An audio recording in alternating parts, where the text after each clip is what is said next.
రాముడు. కాబట్టి వాళ్ళందరూ కూడా వెళ్ళి జహ్ను మహర్షిని బ్రతిమాలారు. అయ్యా, మీరు మహాతపస్వి, గంగనంతటినీ కూడా ఉపోసన పట్టేశారు, కానీ పాపం భగీరథుడు ఎదురు చూస్తున్నాడు, ఆయన యొక్క ప్రపితామహుల్ని తరింపచెయ్యాలి, కాబట్టి ఆ గంగని విడిచిపెట్టేయండి అన్నారు. ఆయన ఎంత శక్తివంతుడంటే తన చెవిలోంచి గంగా ప్రవాహాన్ని విడిచిపెట్టాడు. మళ్ళీ ఆయన శరీరంలోంచి గంగ వచ్చింది కాబట్టి దీనికి కొత్త పేరు పెడుతున్నాం, గంగ జహ్నువు యొక్క కుమార్తె.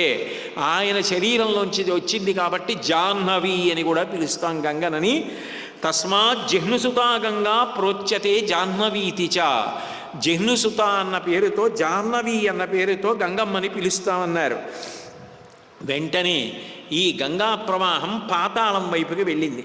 వెంటనే బ్రహ్మలోకం నుంచి హంసవాహనం మీద బ్రహ్మగారు వచ్చారు. ఈ 60,000 మంది బూది కుప్పల మించి గంగా ప్రవాహం వెళ్ళింది.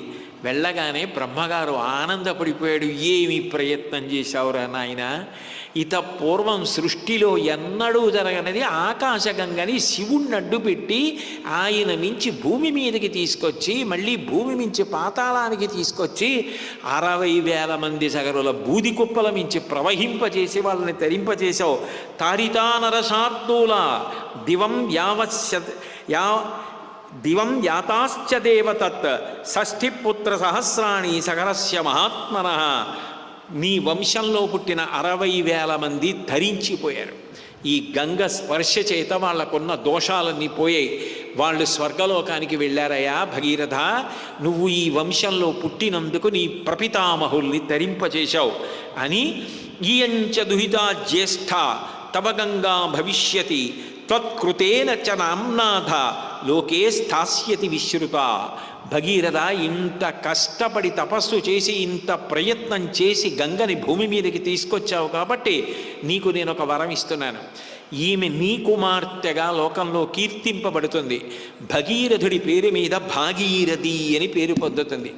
ఆకాశంలో ప్రవహిస్తే మందాకిని, భూమి మీద ప్రవహిస్తే భాగీరథి, పాతాళంలో ప్రవహిస్తే భోగవతి, 3 పేర్లతో త్రిపథగగా ప్రయాణిస్తుంది అని విశ్వామిత్ర మహర్షి రాముడికి గంగావతరణం అంతా చెప్పి ఒకసారి ఇలా చూశాడు. సంధ్యావందనం చెయ్యవలసినటువంటి సమయం అవుతోంది, సూర్యాస్తమయం అవుతోంది. ఏషతే రామ గంగాయా విస్తరో విహితో మయా స్వస్తి ప్రాప్నుహి భద్రంతే సంధ్యాకాలోతి వర్తతే. రామ, కాలం అన్నది చాలా గొప్పది. కాలమునందు ఎప్పుడు ఆలస్యం చేయడం అన్నది నేర్చుకోకూడదు. క్రమశిక్షణ అంతా కాలమును ఆశ్రయించి ఉన్నది. ఎవరు సమయ పరిపాలనం చేయడం నేర్చుకుంటాడో వాడికి క్రమశిక్షణ తనంత తానే అబ్బుతుంది. కాబట్టి అదిగో సంధ్యావందనం చేసే సమయం అవుతోంది, సూర్యాస్తమయం అవుతోంది. కాలోతి వర్తతే. అయిపోయిన తర్వాత ప్రాయశ్చిత్తంతో సంధ్యావందనం చేయడం కాదు, సూర్యాస్తమయం అవకముందే సంధ్యావందనం చెయ్యాలి. ఏషతే రామ గంగాయా విస్తరో విహితో మయా. నేను చెప్పగలిగినంత నీకు గంగావతరణం గురించి చెప్పాను. నీ వంశంలో భగీరథుడు ఎంత కష్టపడ్డాడో చెప్పాను, సగరుడు యజ్ఞం చేయడం చెప్పాను. స్వస్తి ప్రాప్నుహి భద్రంతే. ఎంత ప్రేమో ఆ శిష్యుడి మీద, రాముడి మీద. రామ, నీకు స్వస్తి యగుగాక, భద్రంతే, నీకు క్షేమగుగాక అంటాడు. ఈ గంగావతరణం చెప్పిన తర్వాత మహర్షి ఫలశ్రుతి చెప్పారు. సాధారణంగా వాల్మీకి మహర్షి ఎక్కడ ఫలశ్రుతి చెప్పరు. అంటే వినడం వల్ల ఈ ప్రయోజనం వస్తుంది, చదివితే వస్తుంది, వింటే వస్తుంది, చెప్తే వస్తుంది, ఇటువంటి మాటలు చెప్పరు. ఆయన వరుసగా షణ్ముఖోత్పత్తికి గంగావతరణానికి చెప్పారు. ధన్యం యశస్యం ఆయుష్యం పుత్ర్యం స్వర్గమతీవచ యశ్రావయతి విప్రేషు క్షత్రియేష్వితరేషు చ ప్రీయంతే పితరస్తస్య ప్రీయంతే దైవతాని చ ఇదమాఖ్యానమవ్యగ్రో గంగావతరణం శుభం యశృణోతి చ కాకుత్స సర్వాన్ కామానవాప్నుయాత్ సర్వే పాపాః ప్రణశ్యంతి ఆయుకీర్తిశ్చ వర్ధతే. ఈ గంగావతరణాన్ని చెప్పిన, ఈ గంగావతరణాన్ని విన్న అటువంటి వారందరికీ కూడా ఆయుర్దాయమునందొచ్చేటటువంటి గండములు తొలగి దీర్ఘాయుష్యమును పొందుతారు, కుమారుల్ని పొందుతారు. దీర్ఘాయుష్మంతులై శరీరాన్ని తేలికగా విడిచిపెట్టిన తరువాత స్వర్గాన్ని పొందుతారు. అట్లాగే ఇది ఎవరు వింటున్నారో వాళ్ళు అది విన్న కారణం చేత పితృదేవతలు సంతోషిస్తారు. పితృదేవతలకి ఒక నెల మొత్తం మీద తిథి అమావాస్య, ఇవాల్టి తిథి. ఇవాళ మధ్యాహ్నం పితృదేవతలకి ఏ కారణం చేతనైనా వాళ్ళను ఉద్దేశించి చెయ్యవలసింది చెయ్యలేకపోతే కనీసం నిలబడి 2 చేతులు 3 మాటలు ఖాళీ ఇవి ఊపుతారు, నేను ఇవాళ ఇది చేయలేకపోయాను మన్నించండి అని. అటువంటి అమావాస్య తిథి పితృదేవతలు చాలా సంతోషించేటటువంటి తిథి. అట్లా పితృదేవతలు కూడా సంతోషించి వంశాలు నిలబడి వృద్ధిలోకి రావాలంటే గంగావతరణం అమావాస్య నాడు వినడం మరీ గొప్ప. అటువంటి గంగావతరణం అమావాస్య నాడు రావడం, అమావాస్య ప్రదోషంలో చెప్పుకోవడం రామచంద్రమూర్తి యొక్క కృపాకటాక్ష వీక్షణం, నిర్వాహకుల యొక్క పుణ్యబలం, మీ అందరి యొక్క ఆర్తి. కాబట్టి సర్వాన్ కామానువాపునియాత్, ఈ గంగావతరణాన్ని ఎవరు వింటున్నారో వాళ్ళ యొక్క కోరికలు తీరుతాయి. సర్వే పాపాహ ప్రణశ్యంతి, వాళ్ళ యొక్క పాపములన్నీ తొలగిపోయి ఆయు కీర్తిశ్చ వర్ధతే, వాళ్ళ యొక్క ఆయుర్దాయము కీర్తి పొందుతాయని. గంగా ఎంత గొప్పది అనడానికి ఆదిశంకర భగవత్పాదులంతటి వారు గంగానది మీద అష్టకం చేశారు. గంగ, నర్మద వీటి మీద అష్టకాలు చేశారు శంకరాచార్యులు వారు. అందులో గంగానది గురించి ఒక అద్భుతమైన విషయాన్ని ప్రస్తావన చేస్తారు. ఆదావాది పితామహస్య నియమ వ్యాపార పాత్రే జలం పశ్చాత్ పన్నగశాయినో భగవత పాదోదకం పావనం భూయాత్ శంభుజటా విభూషణ మణిర్జిర్నోర్మహర్షేరియం కన్యా కల్మషనాశిని భగవతి భాగీరథి పాతుమాం అంటారు. గంగానదికి ఉన్న గొప్పతనం ఏమిటంటే సృష్టికర్త, స్థితికర్త, ప్రళయకర్త 3 మూర్తుల యొక్క స్పర్శని పొందింది. రాజర్షి భగీరథుని యొక్క స్పర్శని పొందింది, జహ్ను మహర్షి యొక్క స్పర్శని పొందింది. ఇన్ని పొందినది గంగ ఒక్కటే. ఆదావాది పితామహస్య నియమ వ్యాపార పాత్రే జలం. చతుర్ముఖ బ్రహ్మగారు ప్రతిరోజు తాను చెయ్యవలసినటువంటి నిత్యకర్మలు చెయ్యడానికి వీలుగా తన కమండలంలో పరిశుద్ధమైన జలాన్ని ఉంచుకోవడానికి హిమవంతుణ్ణి ప్రార్థించి హిమవంతుని యొక్క పెద్ద కుమార్తె అయిన గంగమ్మని ఆకాశమునందు ప్రవహింపజేశాడు. కాబట్టి బ్రహ్మగారు కమండలంలో పట్టుకుని ఉంటాడు ఆ స్వర్గలోకంలో ఉన్న గంగాజలాల్ని. అందుకని నియమ వ్యాపార పాత్రే జలం. బ్రహ్మగారంతటి వాడు 4 ముఖాలతో వేదాలు చెప్పేవాడు, ఇంత సృష్టి చేసేవాడు, తాను చెయ్యవలసిన నిత్యకర్మ చేసేటప్పుడు కమండలంలో ఉపయోగించే జలం ఆకాశ గంగా జలం. పశ్చాత్ పన్నగశాయినో భగవత పాదోదకం పావనం. అదే గంగ బ్రహ్మగారి కమండలంలోకి వెళ్ళింది. కమండలంలో నీళ్లతో విష్ణు పాదములు కడిగాడు. ఎందుకని? నారాయణమూర్తి బలిచక్రవర్తి యొక్క యజ్ఞవాటమునకు వెళ్ళి వామనమూర్తిగా ఉండి నాకొక్క 3 అడుగుల నేల దానం చెయ్యమని అడిగి 3 అడుగులు దానం చేస్తున్నానని రమ్మా మానవకొత్తమ లెమ్మా నీ వాంఛితమ్ము లేదనకిత్తున్ చెమ్మా అడుగుల ఇటురా నిమ్మా కడుగంగవలయు నేటికి తడయం అని బంగారు పళ్ళెం అక్కడ పెట్టి బలిచక్రవర్తి తన భార్య వింధ్యావళితో కలిసి వామనమూర్తి పాదాలు కడిగి త్రిపాదస్య ధరణిందాస్యామి ఎంచున్ క్రియాక్షిప్రుండై ధనుజేశ్వరుండు వడుగున్ చేసాచి పూజించి బ్రహ్మ ప్రీతమ్మని ధారబోస భువనం ఆశ్చర్యమం పొందగాన్. 3 అడుగుల నేల బ్రహ్మప్రీతి కొరకు దానం చేస్తున్నానని కమండలంలో నీళ్లు విడిచిపెట్టాడు. విడిచిపెట్టగానే ఎవరికి 3 అడుగులు ఇచ్చాడో వాళ్ళు కొలుచుకోవాలి. 3 అడుగులతో కొలుచుకోవాలి కాబట్టి ఒక్కసారి త్రివిక్రముడైపోయాడు. అయిపోయినప్పుడు ఎలా ఉంటాడో పోతన గారు భాగవతంలో అద్భుతంగా చూపించారు. రవిబింబంబుపమింపమాత్రమగు ఛత్రమై శిరోరత్నమై శ్రవణాలంకృతి గళాభరణమై సౌవర్ణ కేయూరమై చెవిమత్కంకణమై కటిస్థలి ముదంచద్ఘంటయై నూపుర ప్రవలంబై పదపీఠమై వటుడుతా బ్రహ్మాండము నిండుచోన్. ఆ పెరిగిపోతున్నటువంటి వామనమూర్తి త్రివిక్రముడవుతున్నటువంటి సన్నివేశాన్ని మనకి కళ్ళకి కట్టినట్టు చూపించడానికి గుండ్రంగా ఉన్నటువంటి సూర్యబింబం మొట్టమొదట పైనుంది. ఆ పెరుగుతున్నటువంటి త్రివిక్రముడికి పైన తల మీద రత్నంలా ఉంది గుండ్రంగా. ఆ తర్వాత అది ఆయన మెడలో హారంలా అయిపోయింది. చెవికి పెట్టుకున్నటువంటి దుద్దైపోయింది. ఆ తర్వాత ఆయన మొలకి పెట్టుకున్నటువంటి వడ్డాణంలో గంట అయిపోయింది. ఆ తర్వాత ఆయన పాదానికి పెట్టుకున్న మంజీరం అయిపోయింది. ఆ తర్వాత పాదం కింద పాద పీఠం అయిపోయింది. అంటే తల మీద ఉన్నటువంటి రత్నంలా ఉన్న గుండ్రని సూర్యబింబం త్రివిక్రమమూర్తి పెరిగిపోతుంటే అలా కిందకు వచ్చేసి ఆయన పాదపీఠం అయిపోయింది గుండ్రంగా. అలా పెరిగిపోయాడు. రవిబింబంబుపమింపపాత్రమగు ఛత్రమై శిరోరత్నమై శ్రవణాలంకృతియై గళాభరణమై సౌవర్ణ కేయూరమై చెవిమత్ కంకణమై కటిస్థలి ముదంచద్ఘంటయై నూపుర ప్రవరంబై వటుడుతా బ్రహ్మాండమున్ నిండుచోన్. అలా పెరిగిపోతుంటే ఆ పాదం బ్రహ్మలోకం దగ్గరికి వెళ్ళింది. చూడండి, మీ పాదం మా ఇంట్లో పెట్టాలంటారు. మీ పాదం మా ఇంట్లో పెట్టండి అంటే ఉన్న చోటు ఉండి ఆయన కాలు దబ్బుతాడా? కాదంటే మీరు మా ఇంటికి రావాలని. నాన్నగారు ఇంటికి వచ్చారు అంటే కొడుకు గబగబా బయటికి వచ్చి నాన్నగారు కాళ్ళు కడుక్కోవడానికి నీళ్ళు ఇస్తాడు. అది పుత్రుడికి ప్రధానమైనటువంటి ధర్మం. గురువుగారు వచ్చినప్పుడు శిష్యుడి యొక్క ధర్మం. అందుకని బ్రహ్మగారు నా తండ్రి నారాయణమూర్తి వస్తున్నారు, అదిగో ఆయన నాభి కమలం, నేను పుట్టినటువంటి ప్రదేశం.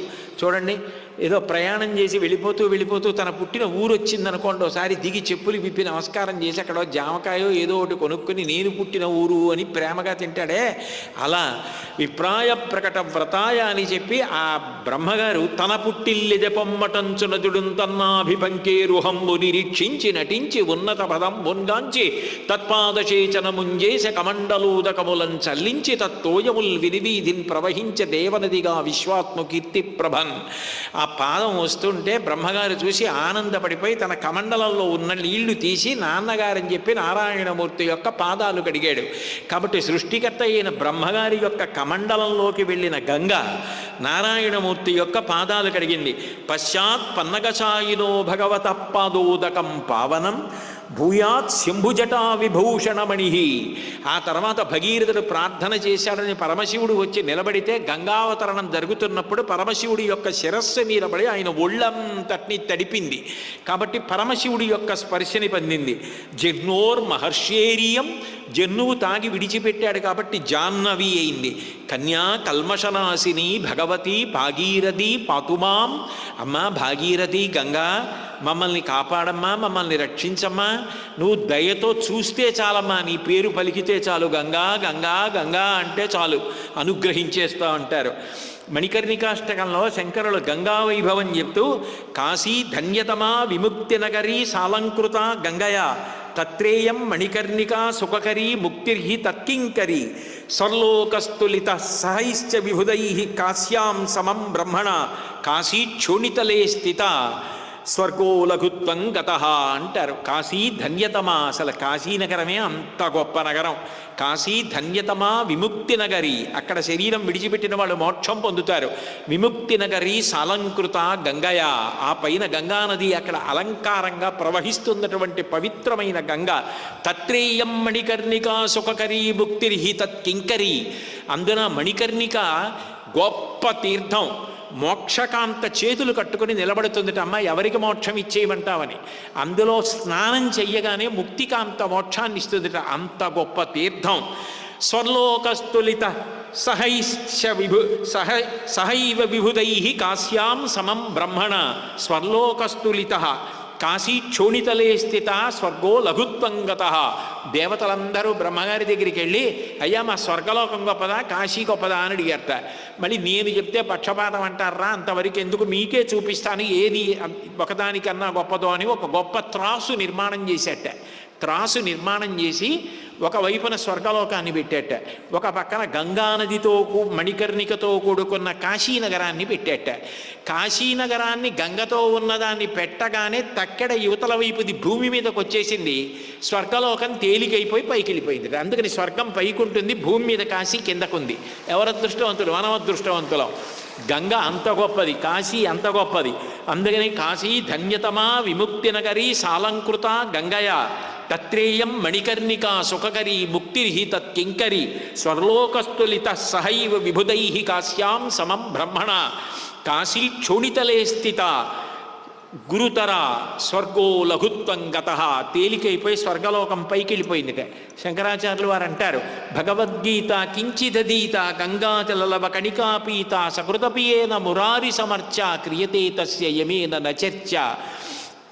గంగానదీ జలాలు ఒక్క బిందువు నోటి మీద వేసుకున్న గంగాజలలవ కణికాపీత, భగవద్గీతలో ఒక శ్లోకం చదువుకున్న సకృతపియేన మురారి సమర్చ ప్రీతితో విష్ణు భగవానుడికి పూజ చేసిన క్రియతే తస్య యమేన నచర్చ. యమధర్మరాజు గారు రావడం, పాశాలు వేయడం, అన్ని లాగుతూ ఉండడం, నేను రానండం ఉండవు. అంటే యమదర్శనము లేకుండా వాడు దైవ సాన్నిధ్యాన్ని పొందుతాడు. అంత గొప్పది గంగ. గంగ దగ్గరికి వెళ్ళిట స్నానం అక్కర్లేదురా అమ్మా అంటే చాలట.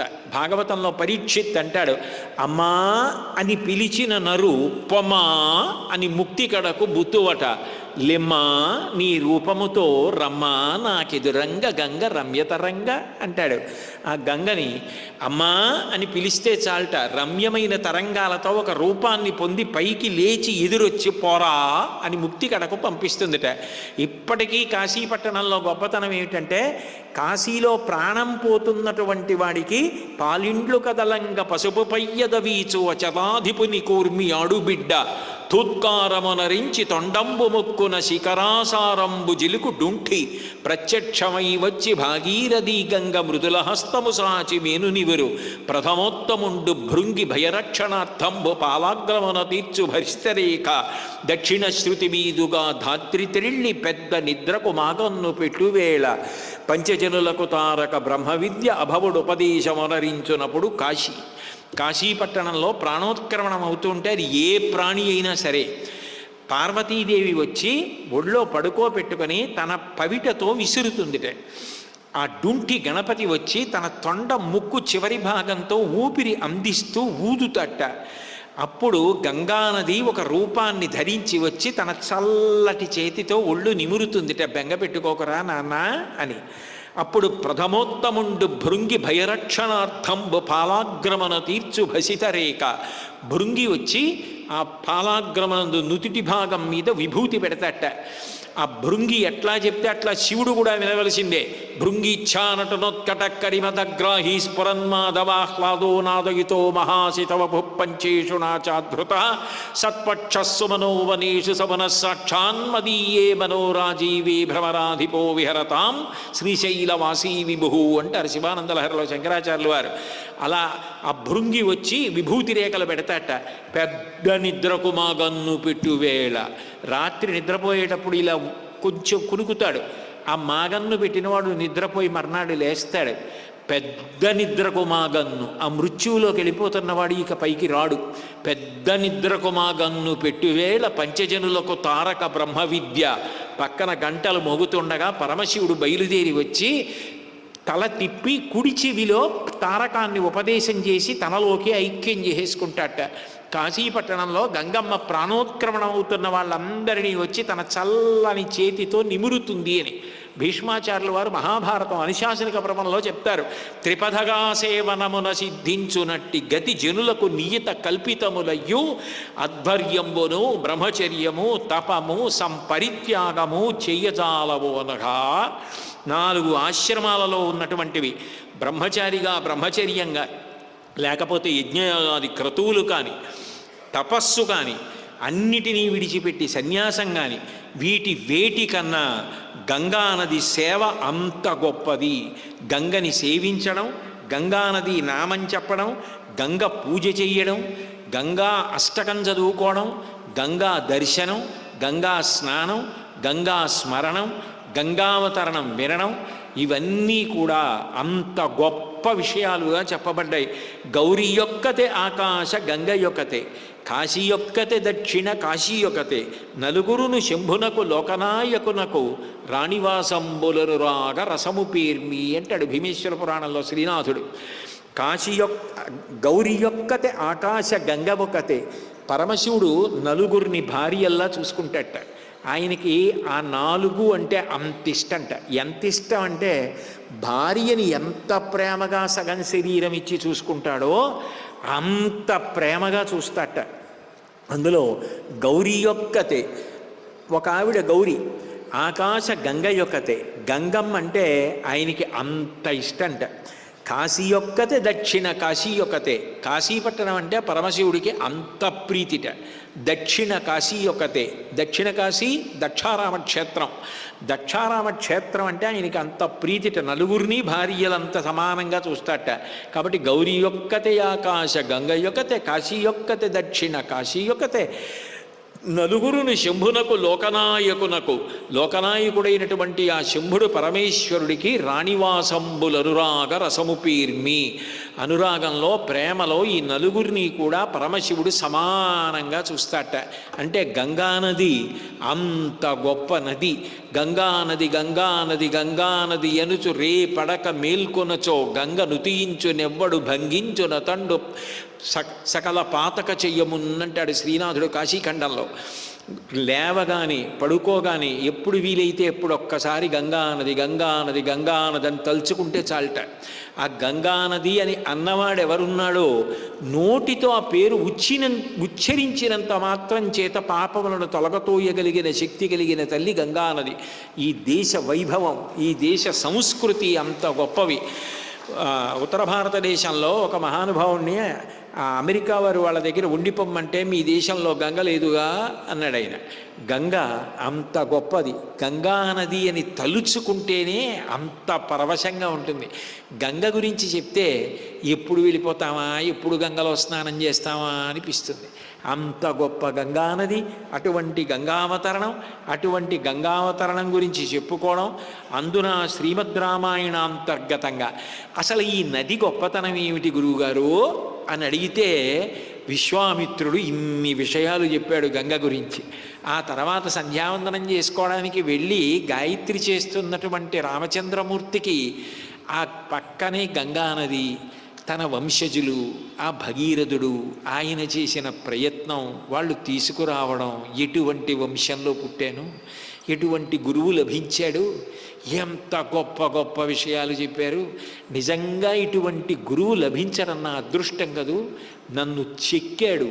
ఇప్పుడు నేనేమిటో, ఎక్కడ పుట్టానో, ఎంత గొప్పవాణ్ణో, నేను ఎలా బ్రతకాలో నాకు అర్థం అవుతోందనుకున్నాడు రాముడు. అంటే నిజానికి రామచంద్రమూర్తిని అంత దివ్యమంగళమూర్తిగా చెక్కిన రాముడు. అంటే నిజానికి రామచంద్రమూర్తిని అంత దివ్యమంగళమూర్తిగా చెక్కినటువంటి ఘనత విశ్వామిత్ర మహర్షికి చెందుతుంది. కాబట్టి ఆ గంగానది గురించి ఎంత చెప్పినా తక్కువే. కాకపోతే ఇవాళ మీతో మనవి చేశాను కదా, పర్వం అమావాస్య అంత గొప్ప తిథి. అటువంటి గొప్ప తిథి, అందులో ఉత్తరాయణ పుణ్యకాలం వచ్చిన తర్వాత వచ్చిన మొదటి అమావాస్య ఇది. ఇటువంటి అమావాస్య నాడు ఇంత గొప్ప గంగావతరణం చెప్పుకున్న తర్వాత గంగానదికి హారతి ఇస్తారు. గంగానది హారతి ప్రత్యేకమైనటువంటి ఆ హారతి. అది వింటేనే ఎంత హృద్యంగా ఉంటుందో. ఇప్పుడు గంగా జలాలన్నింటినీ తీసుకొచ్చి అక్కడ ఉన్నటువంటి పెద్ద కలశయందు పోసి పార్వతీ పరమేశ్వరుల యొక్క పాదాల దగ్గర ఉంచారు. ఆ గంగమ్మట, ఒకప్పుడు నేను పరమశివుడి తల మీద పడుతూ ఉంటే నా భాగ్యం అర్థం చేసుకోక అహంకరించి పాతాళానికి ఈడ్చేస్తానన్నాను. ఆయన పాదాలు కడగలేకపోయానే, స్వామి నా అదృష్టం నీ దగ్గర పడుతున్నానని ముందు పాదాల మీద పడి కడిగి ఉంటే నాకు కీర్తి వచ్చి ఉండేది. ఆ కొన్ని శ్లోకాలు వచ్చాయి, అహంకారానికి పోయాను, కట్టేశాడు పాపం. మళ్ళీ భగీరథుడు తపస్సు చేయవలసి వచ్చిందని బాధపడుతుందిట. ఆ బాధ ఎలా తీర్చుకోవాలా అనుకుందిట. నమ కపర్దినీచ వ్యుక్త కేశాయ చ అని కదా రుద్రం. పెద్ద జటాజూటంతో ఉంటాడు పరమశివుడు. వ్యుక్త కేశాయ చ, బోడిగుండుతూనూ ఉంటాడు. అంత జటాజూటంతో ఉంటే పరమశివుడు, బోడిగుండుతో ఉంటే శంకరాచార్యుల వారు. శివుడే శంకరాచార్యుల వారిగా వచ్చాడు. త్యక్వా మౌనం వట విటపినో మూలతో నిష్పతంతి అని ఆయన ఆ శంకరాచార్యుల వారిగా ఈ భూమి మీద తిరిగాడు. శంకర భగవత్పాదులు గంగానది దగ్గరికి వెళ్ళినప్పుట, అప్పుడు నేను తల మీద పడుతూ అహంకరించాను, ఇప్పుడు ఆ దోషం పోగొట్టుకుంటానని గంగ ముందుకు వెళ్ళి శంకరాచార్యుల వారి పాదాలు గడిగిందిట. పరమశివుడి పార్వతీదేవి పాదాల దగ్గర కూర్చున్న గంగ మరింత సంతోషంగా ఉంటుంది. అందరూ నా దగ్గరికి వచ్చి స్నానం చేస్తారు, కానీ నన్ను ఇంత ప్రేమగా ఓ కలశలో పెట్టి నన్ను తీసుకెళ్ళి పార్వతీ పరమేశ్వరుల పాదాల దగ్గర పెట్టి సంపూర్ణ రామాయణంలో పక్కన రామయంత్రం సీతారామ లక్ష్మణ హనుమలు ఇక్కడ ఉండగా హనుమ రామాయణ కథాశ్రవణం చేస్తుంటే ఇంతమంది భాగవతులు విడిది చేసి ఉన్న ప్రాంగణంలో ఆయన పాదాల దగ్గర కూర్చుని నేను అవతరించిన కథ వచ్చో రాదో ఆర్తితో చెప్పుకున్నాడు. వాడికి ఏం రాదని తెలిసినా అయ్యో పాపం చెప్తున్నాడని అంత ప్రేమతో వినగలిగిన భక్తులు అని గంగమ్మ ఎంత పరవశించిపోయిందో. ఇప్పుడు ఆ గంగమ్మని చూస్తే మీరు విందురు కానీ సీతమ్మ కూడా ఎంత పొంగిపోయి గంగమ్మకి నైవేద్యం ఇస్తానని మొక్కుకుంటుంది. ఆ గంగమ్మకి హారతులు ఇస్తారు. ఆ హారతులు ఇచ్చిన తరువాత గంగా కలశని కిందకి తీసుకొచ్చి అందరికీ మీరు అలా కూర్చుని ఉండగానే, ఎందుకనంటే కొన్ని నిలబడి వెడుతూ చెప్పులు వేసుకొని చల్లించుకోవడం మర్యాద కాదు. ఇంత గొప్ప రోజు ఆ పరమశివుని యొక్క అనుగ్రహ విశేషం చేత మనం ఇంత మంచి రోజున గంగావతరణం వినగలిగాం. ఆ నిర్వాహకులు చాలా ప్రేమతో ఒక నిర్ణయం తీసుకున్నారు. వాళ్ళందరికీ పరిపూర్ణమైన ఫలితం రావడానికి వాళ్ళు అలా కూర్చుని ఉండగానే 6-7 పంపించి గంగాజలాలు ప్రోక్షణ చేయిస్తామని చెప్పారు. కాబట్టి ఇప్పుడు గంగ హారతి ఉంటుంది. అందరూ కూడా భక్తి శ్రద్ధలతో హారతి చూడండి. మీరు నేను కూడా కూర్చుని ఉండగానే గంగ ప్రోక్షణ జరిగిన తరువాత లేచి చక్క క్రమ పద్ధతిలో రామచంద్రమూర్తి ఎలా పరవశంతో గంగ గురించి తలుచుకుంటూ సంధ్యావందనం చేశాడో అలా మనం కూడా గంగ గురించే ఆలోచిస్తూ ఇంటికి వెళ్ళి పలహారం చేస్తూ గంగ గురించి మాట్లాడుకుంటూ రాత్రి గంగ గురించే స్మరిస్తూ కలకంటూ పడుకొని తరిద్దాం. కాబట్టి ఇప్పుడు గంగకి మంగళహారతి ఉంటుంది. ప్రవచనం వరకు మంగళహారతి. మంగళాశాసనపరై మదాచార్య పురోగమై సర్వైశ్చ పూర్వైరాచార్యై సత్కృతాయాస్తు మంగళం. మంగళం కౌసలేంద్రాయ మహనీయ గుణాత్మనే చక్రవర్తి తనూజాయ సర్వభౌమాయ మంగళం. ఉమాకాంతాయ కాంతాయ కామితార్థప్రదాయినే శ్రీగిరీశాయ దేవాయ మలినాథాయ మంగళం. సర్వం శ్రీ ఉమామహేశ్వర బ్రహ్మార్పణమస్తు. స్వస్తి.